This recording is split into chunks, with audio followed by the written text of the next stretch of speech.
พิธีมอบหับหน้าที่หัวหน้ากรมอบรมกรมใหญ่เสนาธิการกองทัพระหว่างสหายพันเอกภูเงินพรมเมืองผู้เก่าและสหายพันเอกคำภายอ้วนวิไลหัวหน้ากรมอบรมกรมใหญ่เสนาธิการกองทัพผู้ใหม่ได้จัดขึ้นในวันที่29ตุลาคม2025นี้โดยการเป็นประธานของสหายพลตรีใส่ใจกรมสิทธิ์รองรัฐมนตรีกระทรวงป้องกันประเทศหัวหน้ากรมใหญ่เสนาธิการกองทัพมีคณะกรมของการกองพร้อมด้วยพนักงานลักแรงเข้าร่วมสหายพันเอกภูเงินพรมเมืองหัวหน้ากรมอบรมกรมใหญ่เสนาธิการกองทัพผู้เก่า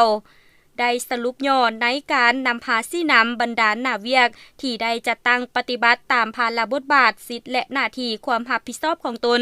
เป็นต้นได้เอาใจใส่ต่อเวียกงานศึกษาอบรมการเมืองแนวคิดให้พนักงานสมาชิกพรรคนักหบอยู่กรมอบรมให้มีแนวคิดการเมืองนักแน่นมีสติต่อการจัดตั้งกำแน่นแนวทางนโยบายของภาครัฐมีความสามัคคีเป็นปึกแผ่น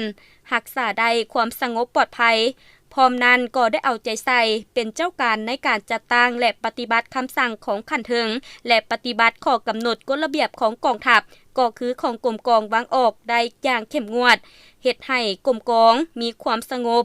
พร้อมทางได้เอาใจใส่ต่อคงเขตเวียกงานอบรมหัดแอบให้บรรดากรมกองกำลังหลวงกำลังท้องถิ่นเวียกงานก่อสร้างพื้นฐานโครงล่างเวียกงานจุดซุ้มที่จะสืบต่อจัดตั้งปฏิบัติเวียกงานผัวพันและการหัวมือกับต่างประเทศซึ่งมีผลสำเร็จและมีผลงานอันใหญ่หลวงพ้นเด่นหลายด้าน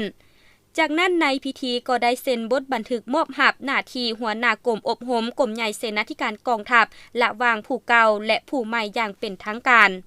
โอกาสนี้สหายพลตรีใส่ใจกรมสิทธิ์ก็ได้มีคำเห็นโอล้มก่อนอื่นสหายได้แสดงความสมเสยต่อสหายหัวหน้ากรมอบรมกรมใหญ่เสนาธิการกองทัพผู้เก่าที่สร้างได้ผลงานหลายด้านในระยะผ่านมาและเรียกร้องต่อสหายหัวหน้ากรมอบรมกรมใหญ่เสนาธิการกองทัพผู้ใหม่เอาใจใส่